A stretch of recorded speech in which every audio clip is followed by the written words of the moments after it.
welcome to Delaware SHRM's July virtual meeting. I'm really excited to have you all here. Again, my name is Natalie Robichaux, and I am our events program coordinator for the Delaware SHRM, and I'm the person that's setting up, our monthly meetings, and whether they're in person or virtual.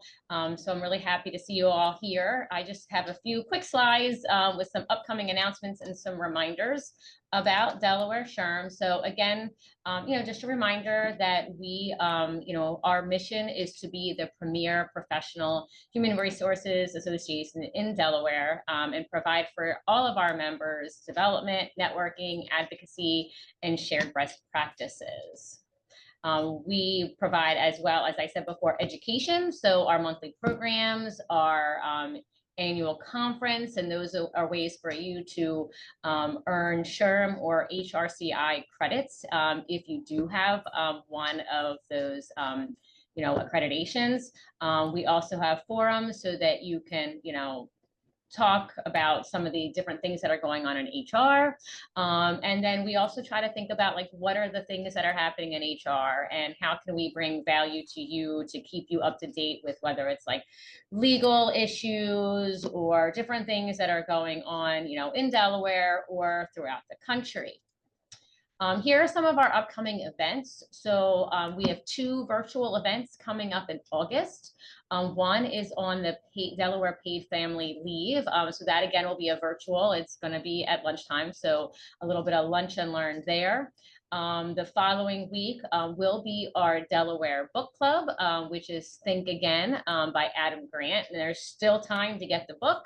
There's still time to read it and be involved. And if you, for both of those sessions, you'd receive 1 SHRM credit for the Delaware SHRM Book Club. If you did, you can also write an essay and submit it to SHRM for extra credits if you are in need of credits for your SHRM certification. Excited to announce that our 24th annual Delaware SHRM Conference and Expo is live for registration now on our website, and the dates for that are October 21st and 22nd. Early bird ticket sales are going on now, and I believe there's only a week or 2 left of that. So, if you want to get those early prices, go on now. I believe it is a full day on the 21st and a half day on the 22nd. Okay, I was gonna say, I know it's one or the other, but it's a day and a half. It's amazing. It's a great conference, lots of great speakers, times to, network with other people. We always have like a networking like cocktail hour and stuff like that. So hopefully, get on there and get those early bird tickets. Just a reminder again of the things that we do. Again, monthly educational seminars, our quarterly book club, we work with Wilmington University for their SHRM certification prep class. And if you need more information, that's online, or reach out to Emma or myself and we can get that for you. And then our annual SHRM conference and expo. On our website, just a reminder, we do have spots on there for you to post open positions that you may have in your organization, as well as a spot on there for any of our members that are in transition. So if there are members that, are looking for, an opportunity, you can post your information, and, hopefully we as SHRM, Delaware SHRM members can keep an eye out for our fellow members to look for opportunities. As Emma mentioned, many of our board members are on the call today. Here are all of our smiling faces. We're happy to serve you in many different ways. Especially if you have ideas for programs, you can reach out to me. If you have questions about your membership, you can reach out to Amanda or Emma.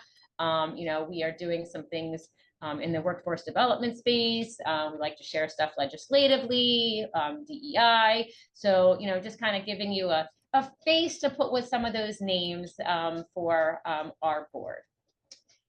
And that is all I have, except for, without further ado, I do want to introduce to you Melissa, and we will post these codes again, but they are here. So Melissa is a speaker, a consultant, and a former competitive gymnast who parlayed her experience as an athlete into an Olympic level opportunities in her career. And isn't that exciting that The Olympics starts tomorrow.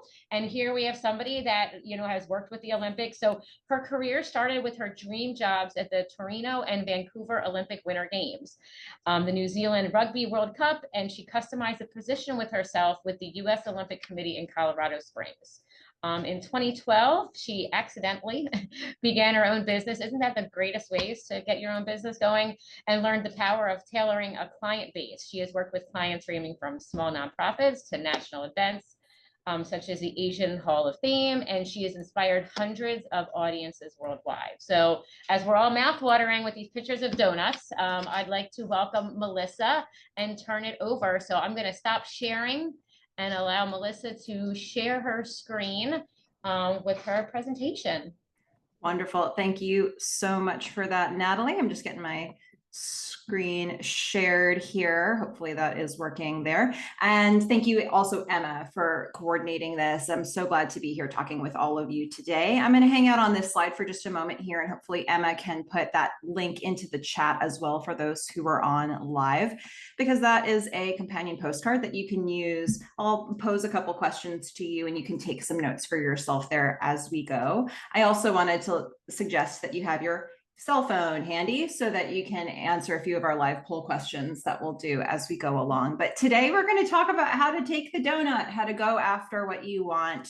We're hopefully going to get you hungry for donuts in the literal way, but also metaphorically wanting to go after them like anything that you want in your life. So, that's the plan for today. I want to start by asking you really a simple question. What if you spent the rest of your life leaving nothing on the table?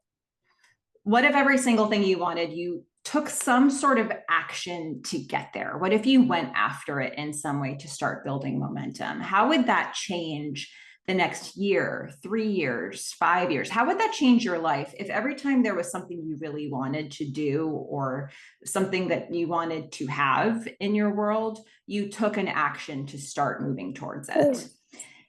That's what we're going to pose today. That's what we're looking at. And for me, I had something really unusual happen when I was in college that made me think this way. And it actually set me up to think in this style for all of my adult decisions.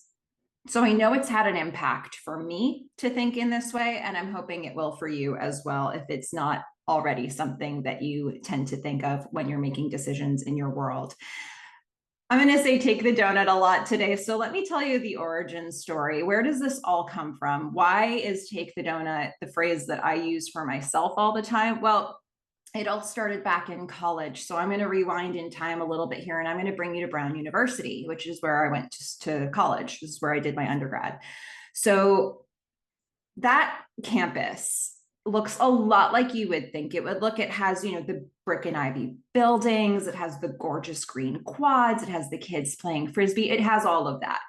But there were other buildings on campus that looked a little bit different. And from this angle, you can actually see a few of them that looked quite different from that. This building, Marston Hall, was my favorite building on campus. And I had a class in this building one semester. So I was very fortunate to be able to go inside.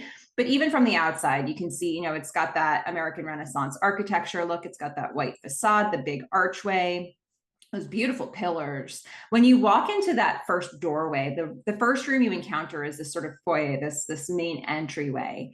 And it's 2 stories in height. There was a fireplace on the side. I mean, it was a fancy building. And actually, the first thing you see when you get into that room, there was this massive, just formidable table right in the center of the room. It always had like a bouquet of flowers on it or something like that.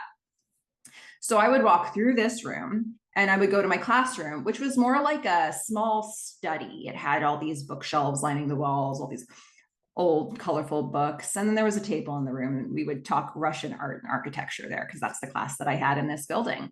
So the thing that you need to know about Marston Hall is that I was the coolest version of me every time I stepped foot in this building. Just something about this place. I always felt the most sophisticated I ever felt the second I crossed the threshold into this building. And so, I was really lucky because I got to go into this building every week for a whole semester. Well, there was this one particular day that I went to Marston Hall just like any other day. And I walked up those stairs, through that doorway, through those pillars, and I got into that main room. And on that impressive, solid table in the center of the room, I saw a box of donut. One donut. So this didn't really compute for me, right? This was the most sophisticated building on campus. I was the most sophisticated version of myself in it. But here on this table was a box of donut. Couldn't be, right? So I got up a little bit closer to it. I inspected. I looked inside the box. Yeah, it was a box of donut, all right. So now the questions start because I have to overanalyze everything. So I'm thinking, all right, whose donuts were these? What were these for? Is this one for somebody? You know, what happened to this donut? Why was it left behind? Is it poisoned? I'm going through every single question you could ask, whether you should. That's a totally different thing. Now I've been standing in front of this box of donut for so long that I'm getting self-conscious about the fact that I'm standing in front of it. So I start looking around because I'm in college, right? So maybe this is an experiment, could be, right? There could be somebody watching me with a clipboard ready to see if I take this thing or not. You know, is she a greedy person? Maybe that's the experiment. She takes the donut, she must be greedy. So I've come up with all of these conclusions, right? And I've decided this donut is too much drama. Can't do it. Not doing this. I'm not falling for this. I walk away from the donut. I decide not to take it. And not only did I decide not to take it, I remember distinctly having the thought, who would take that donut? As in, obviously, everybody who encounters this donut is going to go through all of these questions. And after all of those questions, why would anybody take this thing? So I've made this decision. I've come to this conclusion. This is my worldview. I've gone and I go into the meeting room, you know, waiting for my class to show up. I was the first one in there. I sit down, I spread my books out. The very next person who enters the classroom is a boy from my class eating the donut. So I look at him and I say, huh, you took that donut. I saw that donut and I thought, who would take that donut? And he looks me dead in the eye. He takes a big bite out of his donut and he says, oh, it's funny you thought that because I saw it and I thought, yum, a donut. It was so obvious to him. He could not believe what I was presenting to him, and I couldn't believe that he was eating this donut. So he polishes off the rest of his donut. I sit back in my chair and I just thought, well, this is a life lesson, isn't it? And I think it really was because, you know, as silly as this story is, how many times have you seen something like this play out in the real world over things that are much higher stakes? How many times have I seen this play out professionally in particular? The number of times, you know, I've potentially talked myself out of, or actually talked myself out of, or watched somebody else do it, an opportunity that they actually wanted or were kind of interested in, just because, you know, there's like no particular reason why you think you can't, you just think you can't, and then you don't. In this particular case, this strange story really clued me into the idea that, you know, what was the difference between him and me that day? He took the donut and I did not. That's it. That was the only difference. And so this is something that I actually think about quite a lot now, especially when I'm encountering decisions or things that feel exciting, but I'm not sure if I should do them. And I try to remember this moment. I try to think about what this moment felt like and what it's like to tell you this story. And as much fun as it is to talk about donuts, I want to see how relatable this actually is for you. So, you know, the question here is really, have you ever missed out on an opportunity that you could have had if you just reached out and grabbed it? Let's actually turn that into our first poll question. So I'm going to walk you through this first one. We have to actually set this session up in your phone. You can also see that there's a URL on screen if you'd prefer to use that. But if you want to answer this by text, you just go to the number 37607. That's the number you're going to dial this to. And you text Melissa F600. That's the first one that you want to put in because that's going to initiate the session. Once you do that, you'll get a confirmation message that you're in the session. Your answers will be anonymous, all that good stuff. And then you can respond to the question itself. So take a second with the Melissa F600 text. And then if you want to say, yes, there's an opportunity you've missed in the past that you wish you would have grabbed, go ahead and text A to that same number.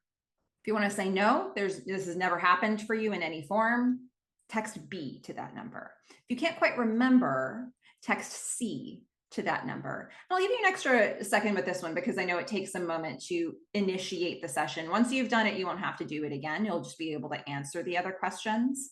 But yeah, so is there an opportunity that you have missed that you wish you would have grabbed? And, you know, we'll get to see as we get these answers in here. Look, so far, nobody can say definitively no. We'll see if that comes up for anybody in the last, you know, moments that this poll is up. For the most part, though, it looks like the vast majority of us can instantly think of something that is your donut. Now, maybe it's an actual donut for you. That's interesting. You and I should talk if that's you. But it could be anything, right? It could be something high stakes, low stakes. It could be something really recent or long past. But it seems like all of us have something that's our version of this donut that we left on the table, right?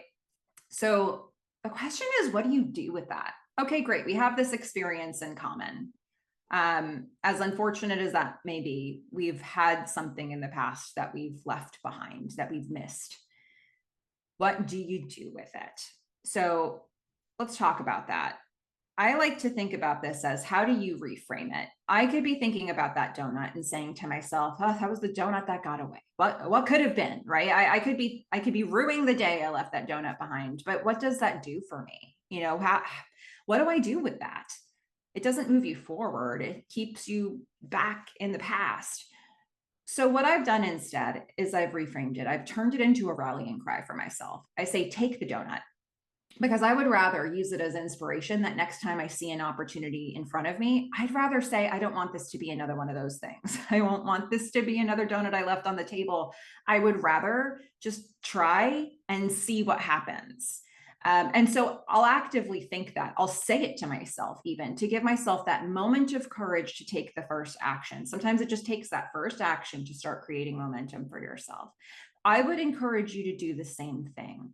If there is something that instantly came to mind for you, like apparently it did for so many of us, how can you now say, instead of saying, oh man, I missed that one, can you say, no, next time that is going to be my fuel.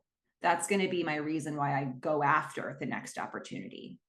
So that is a little trick that I've started using for myself that's made a huge difference. And I'd love for you to take a moment and go to that postcard, that companion postcard.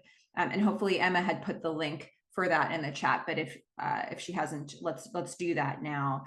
You can go to that companion postcard. And if you have a donut that you would like to take, if there's something that you have in mind, even sitting here right now that you know you want to go after it in life, this is your opportunity to make a note for yourself to say, okay, this is my souvenir from today, and I'm documenting that this is the donut that I want to go after.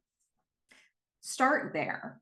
Know that it's there. And then we move forward. But if we're going to move forward, you know, it's not always as easy as just reaching into a box and grabbing a donut from it. Sometimes it takes a little more effort and a little more strategy. So I'm going to give you some donut bites today, some little donut tips that'll help you get there. Now, of course, the first one is one person may know how to get you the dough nut.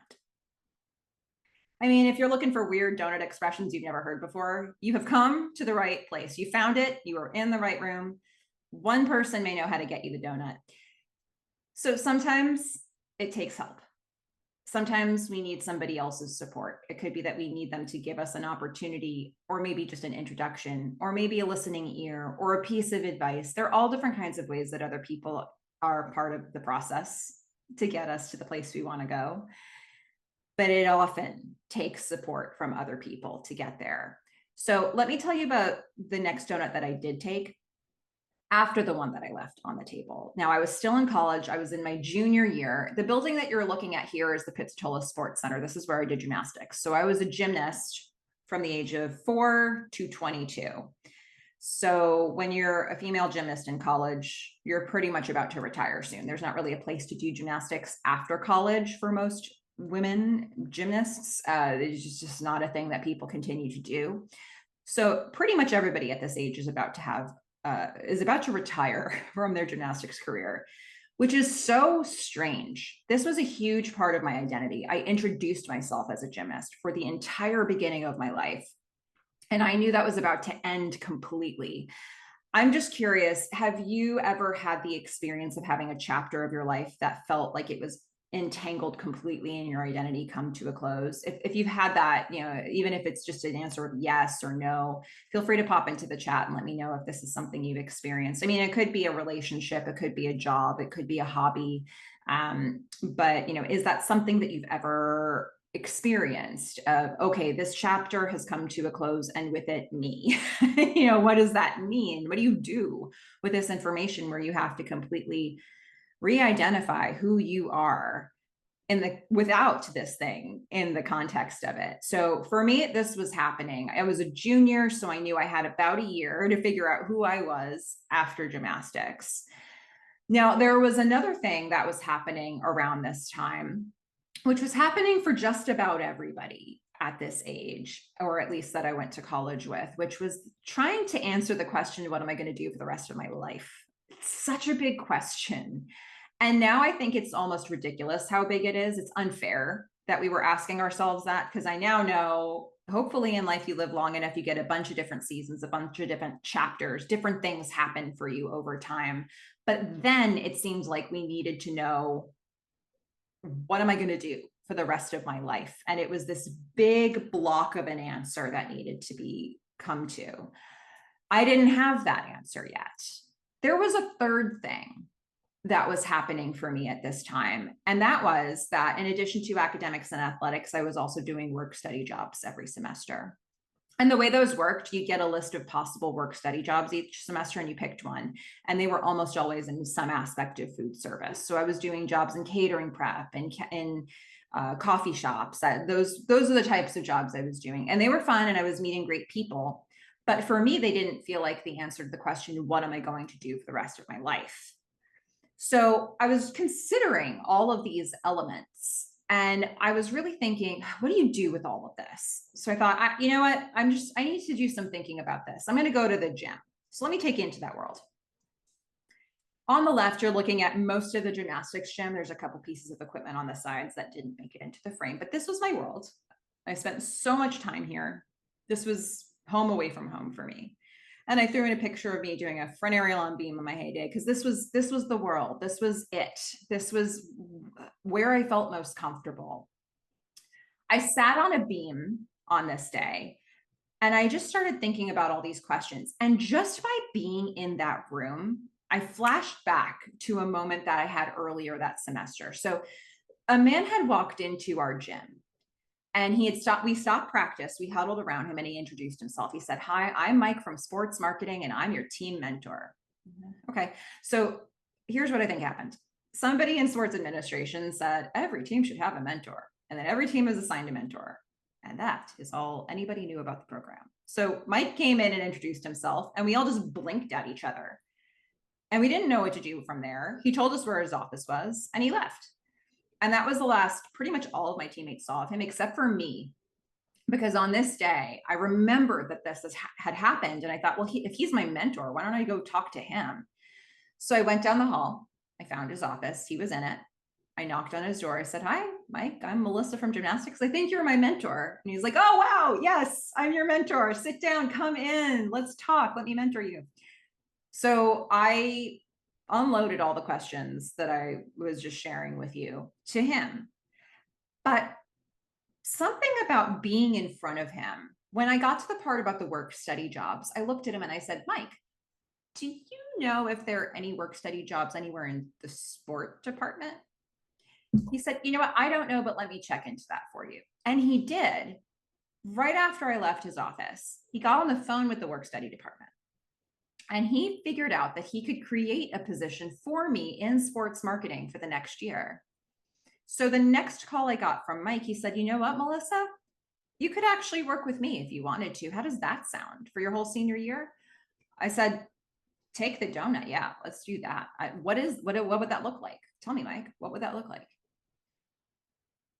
So here's what it looked like. I was working ice hockey games with my face like up against the glass. I was hearing everything the players said to each other. I was grabbing fans from the stands and pulling them, onto the ice for promotions between periods. I was working lacrosse games, basketball games. I couldn't believe it. I was passing out flyers in the dining halls for people to attend the sport events I wanted to go to. And then I'd work these events and I'd say, oh, wow, there are a whole bunch of people working these events. What are their jobs? And I started to learn about what they did. And I realized that I had now uncovered an entire ecosystem, a whole bunch of jobs that I never even thought about. It just opened my mind. Is this exactly what I was going to do for a living? I didn't know, but I did know gymnastics was about to end and that sport didn't have to. It suddenly created this whole new possible pathway and this whole creative world of new job titles that I never considered before. It was a real eye-opener, but it wasn't just something that was an opportunity for me. When I walked into Mike's office, it turns out he got a third person on his team. He only had one other person on his team before this. That's not a lot of people to do all the sports marketing for every sport at a college. And now he got a third person for basically a song. I don't even know whose budget that came out of. It might not have come out of his. And here I was, ready to help, happy to help him in any way that I could. It was a donut for both of us. And we just sort of found our way there together. And it all started for me just walking into his office and seeing what could come of that. The question becomes, what if you could get what you want by just asking for it?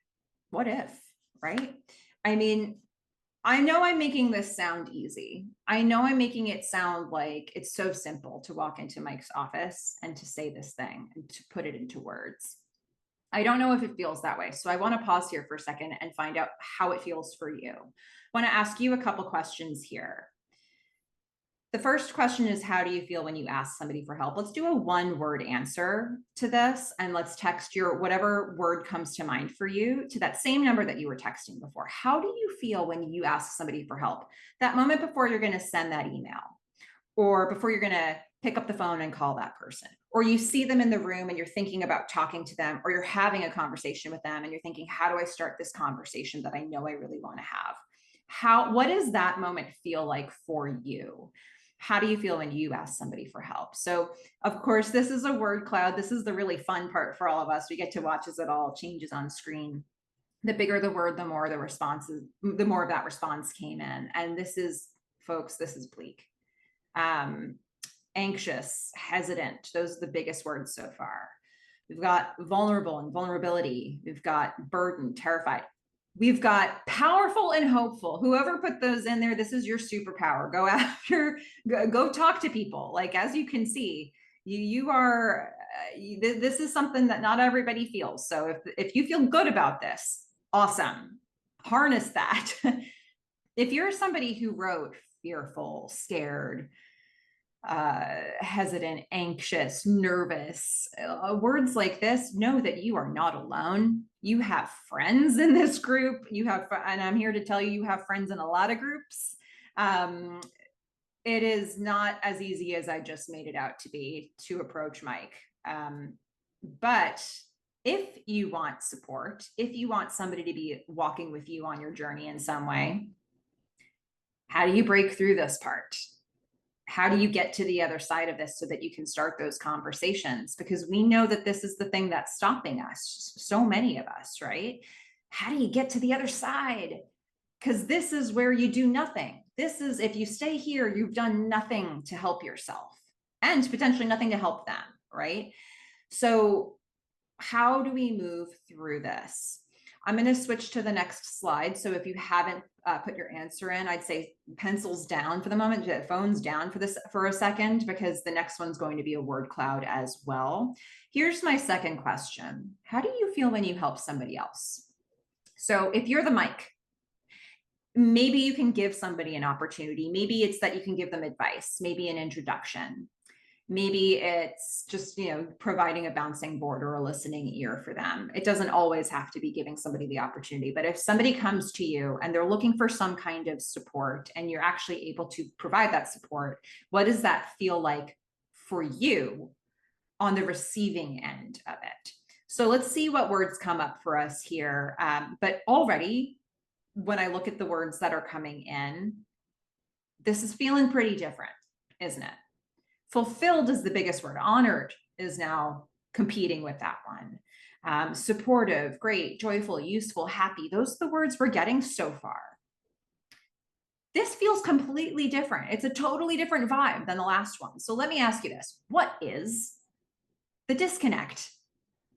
Why is it then when we're the ones asking for the support, we feel so nervous and so anxious about it? But when we're on the receiving end, we feel good. Why can't we remember that? Why can't we remember that maybe we're making somebody feel good by putting the thing out there, by letting them know that we're thinking of them in this way?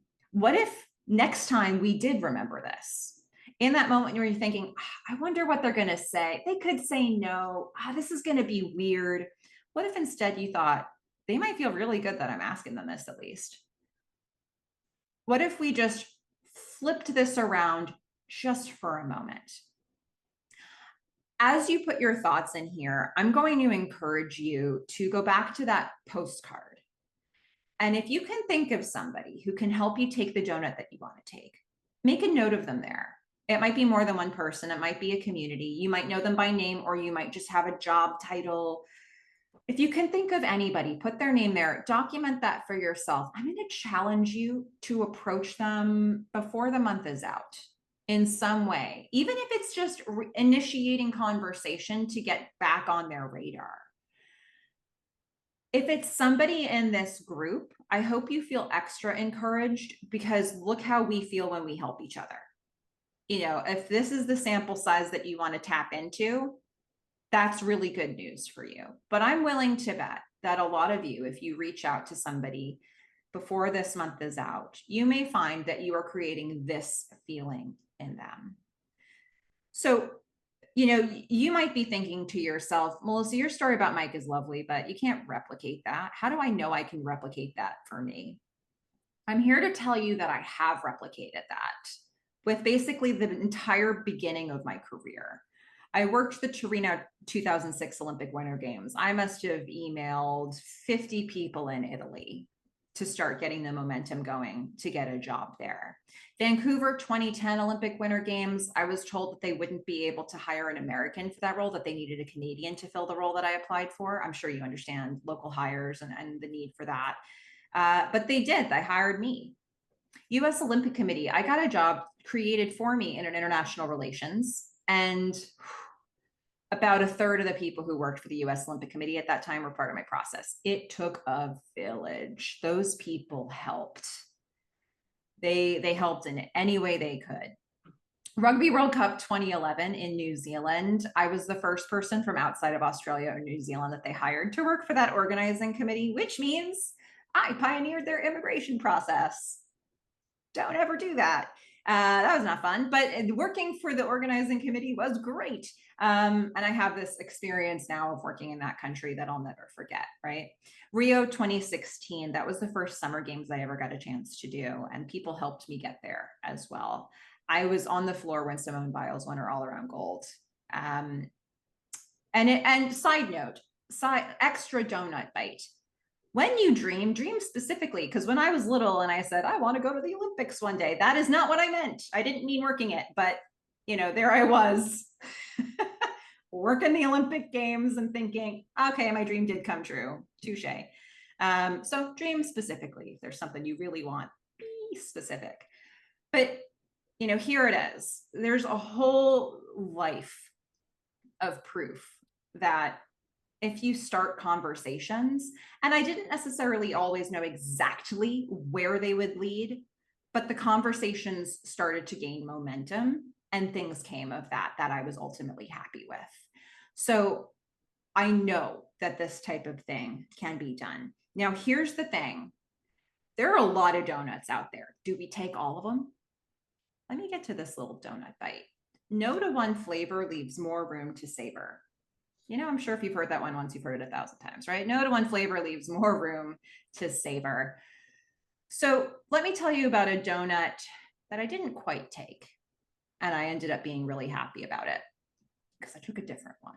So I after New Zealand, was moving out of New Zealand, I found my way to Seattle. I was looking for work. I was looking for more sport event work.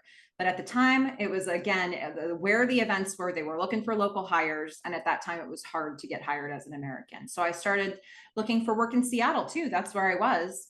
And I realized quickly, oh, this place is insular. They want to know who I know here in this city and what I've done here in Seattle. So I thought, all right, new plan, have coffee with every human in Seattle until I have a job. And that's what I started to do. I'd sit down with somebody and I'd say, great, name 3 other people I can go to coffee with. And I just keep that pattern going. And the thing about something like that is you need to be really considerate of the conversations that you're having with people being consistent with each other. Because if they talk to each other, you don't want to confuse everybody. So there was this one day I had a meeting on the calendar with a man named Larry. He was the managing director of an arts museum.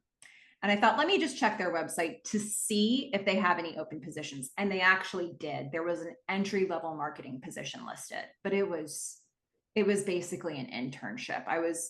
It would really honestly not have been enough to keep me stimulated working with that organization. So I didn't know what to do with this information, but I thought, you know what, just go meet Larry, see what happens. Larry was great. Larry and I we chatted for, I don't know, it must have been at least an hour. He had all these innovative, interesting ideas for new community events he wanted to get up and running that would require event planning, all of the marketing, community involvement. It was meaty, it was rich, it was the type of stuff I could sink my teeth into. And we're having a peer-to-peer conversation about his ideas. And at the end of the conversation, he said, well, Melissa, you know, there's an open position in marketing that reports into my team if you want to apply. And I don't know what possessed me to do this. I said, thanks for that, Larry. You know, I saw that position was open. I would love to be on your team and work with you. I don't know if that's enough to keep me there, you know, long term, but I would love to be on your team. If anything comes open in the events department, I'd love to do that. Or, you know, if you want to get any of these ideas off the ground, I'd take you on as a client. I would what? I would take you on as a client? I honestly don't even know how I knew to put those words together in that order. There was nothing in my background that suggested that I should be able to say that combination of words. He was unfazed. He said, okay, great. And we shook hands, we parted ways. The whole way home, I'm thinking, oh my God, what did I do? What did I just do? He said, why don't you apply for a position that exists and I'll put you on the short list? And I said, no, thanks, Larry. How about you create a position that doesn't exist for events that don't exist for a company I don't have? Let's do that. Let's do that instead, Larry. I couldn't believe what I had done. I was just, I was mortified that I had self-sabotaged the way that I had, or at least that's what I thought until 1 week later, when I got an email from Larry where he said, hey, Melissa, I have a board member here who's also on the board of another family foundation in Seattle, and they need a freelance event marketing manager just like you. Are you still taking clients? Take the donut, right? I said, yes, Larry, I'm taking clients, make the introduction. So now I start negotiating with this client while I'm looking up how to start a business, how to get a business license. I didn't know what I had just done to myself, but I got that client. It was a big enough client that I lived off of that client for a year before I could really figure out, like, what had I done? How do I get more clients? What is this business thing that I've just launched? It was exactly the right choice. I didn't know that I was making it intentionally, but it was the right path for me. But I often think about what would have happened if I had said yes to applying for the marketing position. And maybe what if I would have gotten it? I feel like that was a real fork in the road moment in my life. It could have gone this way, but it went this way. And those two paths look very different in my eyes. I can't tell you how much I consider this very moment in my life. And I think about what it would have looked like if I said yes, and what it would have looked like if I said no, and how wildly different those things were, because I would not have had the bandwidth to start my business. Not then, maybe not ever. I don't know if I said yes to the marketing position, but it was the easier choice at that time to apply for the marketing position. It was the safer choice. It was the thing that existed. It was so tempting. And for whatever reason, I didn't do it. Let me ask you this. Is there something in your life that you want to set limits on? Is there something that you're doing because it's safe, or it's the thing you've always done, or it's the place you always go on Wednesday nights, or it's the person you've always talked to, or it's the path of least resistance?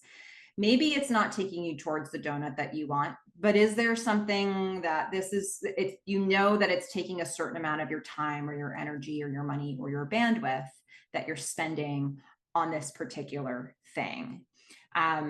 Does anything jump to mind for you? Just so you know, if everybody says yes, we'll stay at 100% for that. So not an incentive for anybody to say no, but just in case that happens here, because it looks like so far we're saying yes. If something comes to mind for you with that, what do we do about it? Right? Because we're adults.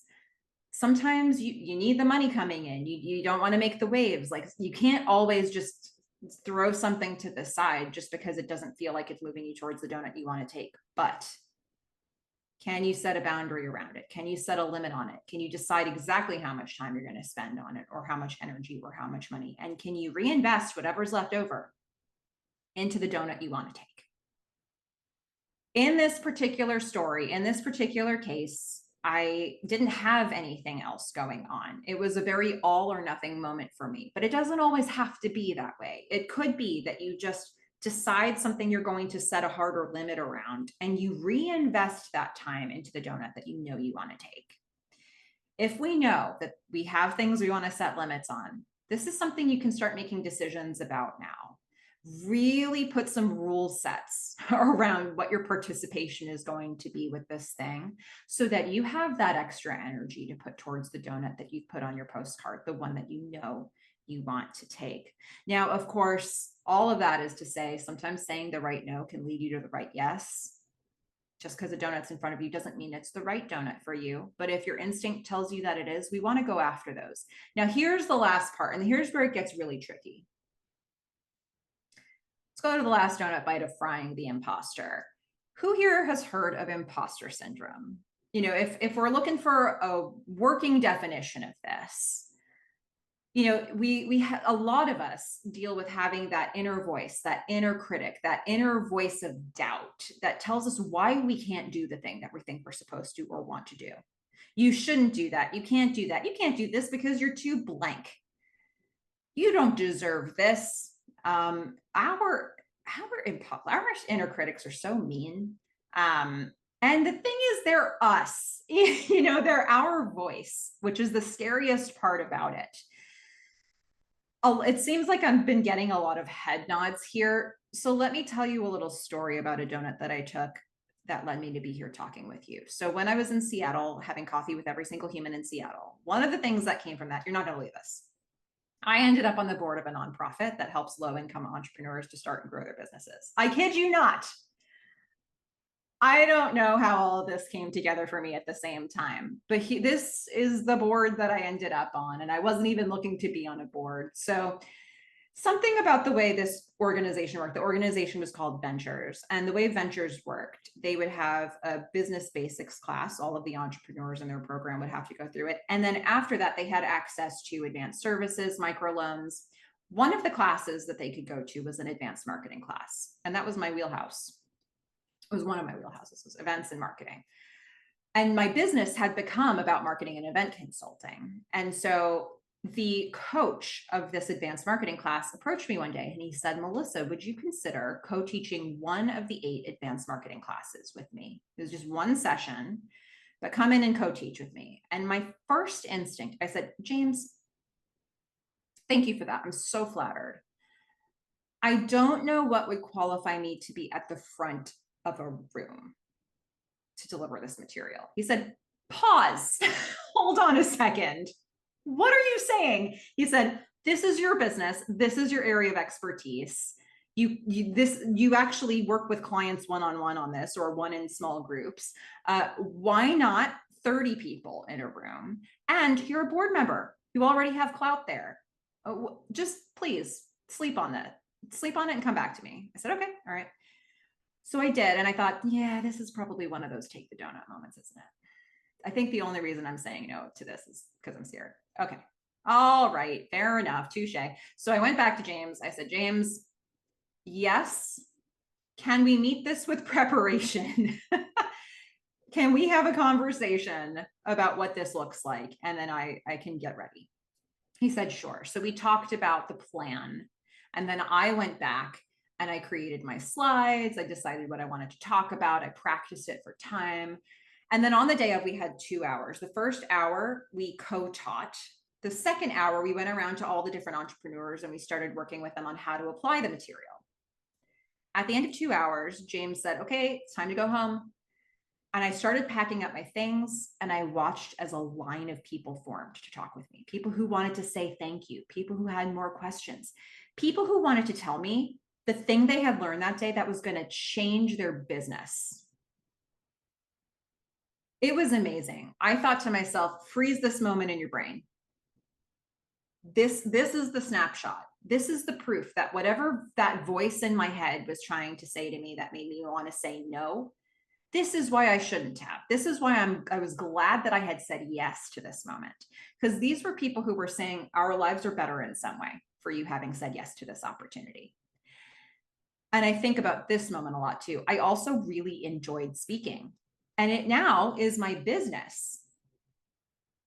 But then it was my first time saying yes to an opportunity like this. And there was a lot to learn. Now, I was really lucky because I was doing something where I could get instant feedback. I could have people come up to me right away and say, thank you for doing this. We don't always get to have that kind of direct feedback, and not always right away.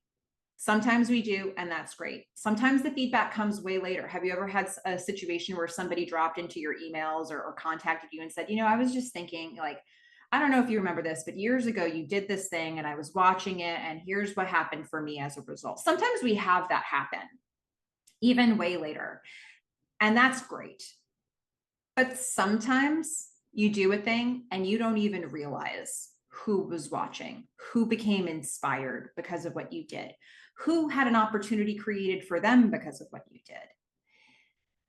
The ripple effect that we can have by starting to take actions, by starting to go after what we want, is astonishing. But how do we break through that moment when that voice says, you can't do this?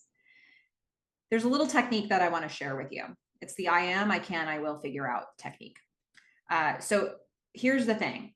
If you know that there's going to be a voice in your head that tells you why you shouldn't or can't do something, you can at least predict it because it's your voice. So why not also prepare a statement to say in response to quiet it? And it can start with I am. That's an affirmation statement. I am a good speaker. Great. I can. It's a statement of capability. I can speak in the front of the room. Or I will figure out. It's a statement of resourcefulness. I will figure out how to present to these people. I am, I can, I will figure out. You can start there and you can build out a sentence that will directly contradict what that inner voice is trying to say to you until it quiets down. I'm curious for all of you if there's one of these that you lean towards. Do you prefer the I am? Text A to the number that you've been texting. If you prefer I can, the statement of capability, text B to that number. If you prefer I will figure out, text C to that number. And not to sort of put any influence on this group, for me, I tend to live in the world of C, as it looks like a lot of us do. I will figure out is a comfortable space for me. I feel confident that I will find an answer, that I can be resourceful and do the research and do the preparation to get there.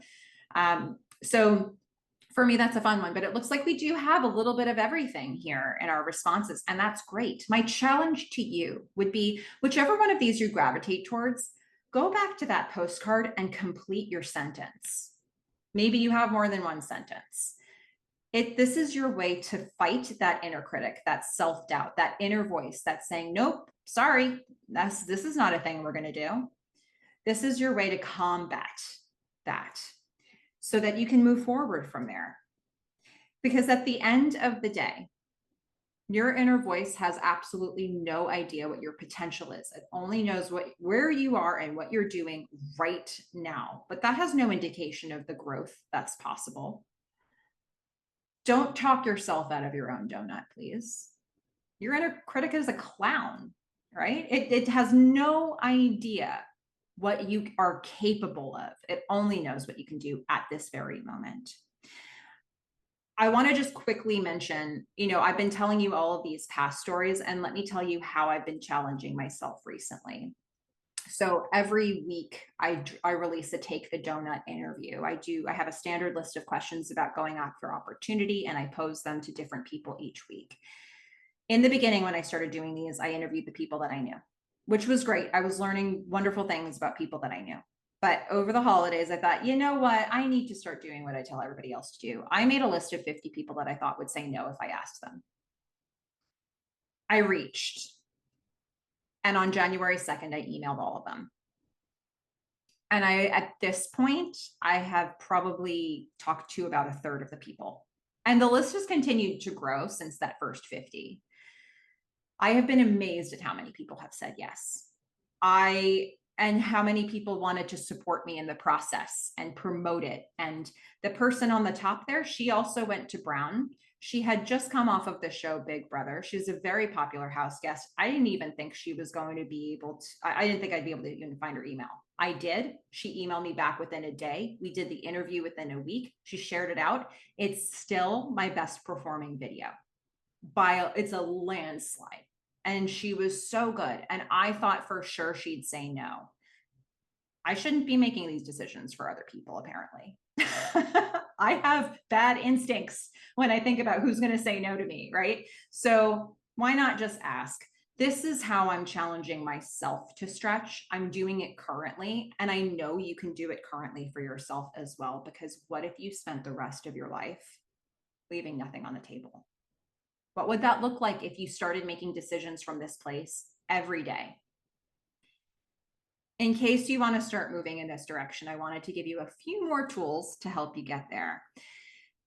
This top link here, and I believe Emma will be sharing all of these after the session is over. This top link here and QR code is for an entire workbook. It's free, it's fillable, it's online. You could just start working through some of the steps that you're going to take to get towards the donut that you want to go after. Now, for some of us, going after the donut that you want is going to take a lot of repeated effort over time. It might take a duration of effort to get there. So one of the things that's helpful is to form a habit around doing things to go after your donut. It takes about 30 days of consistent activity to form a habit. So what I've done is that second link there is a sign up for 30 days of inspiration. It's an email sequence. Every day for 30 days, you'll get some sort of inspirational song or quote or video, something from me, just to keep you on track and keep reminding you to stay on top of the donut that you want. And last, but most important, frankly, it's not just me telling you to take the donut. It's coming from inside. Montari Lucky and I had a conversation about, she did one of the Take the Donut interviews. She took her donut by having a conversation with me, and I'm sharing that link here and the QR code so that you can access that conversation, because it's not just about what I'm saying to you, it's about what we say to each other. So those are a few tools that I can share, but just as a note as well, look, I noticed that everybody here, so many of us seem to feel really good about helping each other. So if there's somebody in this group who you can reach out to help you get started taking your donut, this is a great test group to test the waters with the donut that you want to take. We want to help each other here. And those are all some of the things to consider. So hopefully a few of these tools help you along the way, and today inspires you to go out there and take the donut. What do we want to do? Go ahead and say it with me in the chat, please. Take the donut. I'm going to hand this back over to Natalie. And I know that we'll take questions if you have any, but I want to make sure that Natalie has a chance to jump in with any additional items she wanted to share. I do not have any additional items. I mean, I really want to thank Melissa. This was an amazing talk and very inspirational. And I was able to kind of start filling out my form. So that's really kind of cool. But I do want to see if anybody has questions. I see some comments jumping into the chat, just thanking you and everything. But if somebody has a question for Melissa, take your time and unmute yourself, turn your camera on. I will put in the chat the codes again for the SHRM and HRCI, certifications. I'll put them in there, and I'm sure Emma will send them out. But if people have questions, we do have a few minutes to hang on and pose them.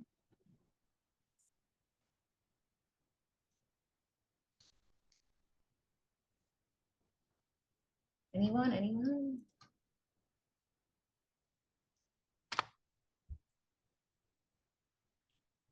And if not, thank you all so much for taking some time to do this. Maybe go out there and get an actual donut to inspire yourself to get the metaphorical donut that you want.